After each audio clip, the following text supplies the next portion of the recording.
তোমাকে একদিন বলেছিলাম আমরা কখন বুঝতে পারি যে আমরা একটা মানুষকে ভালোবাসি? যখন আমরা নিজেদের বাচ্চা মতো তার সামনে তুলে ধরতে পারি।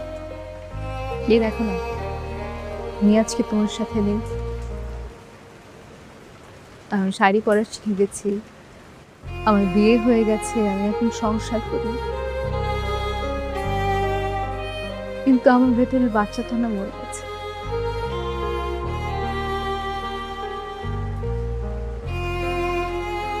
আমি জানি না ঠিক কেন, কিন্তু তুমি তোমার অজান্তেই আমাদের দুজনের মাঝখানে একটা অদৃশ্য দেয়াল তুলে দিয়েছে। তোমার জীবনের সবচেয়ে কঠিন সময়ে তুমি আমাকে তোমার পাশে থাকতে দাওনি। I am sorry. আর সৃষ্টিকর্তার কাছে না আমার একটা অভিযোগ আছে, মন আর ভাগ্য দুটোই তো তিনি বানান।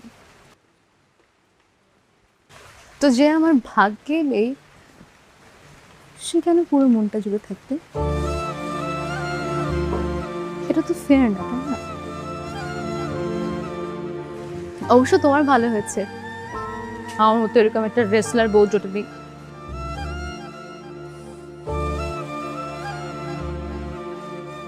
দেখে শুনে বিয়ে করে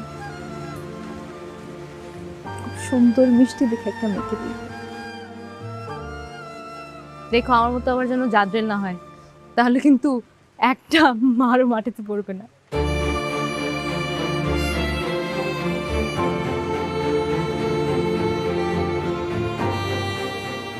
পরিস্থিতি যখন কঠিন হয়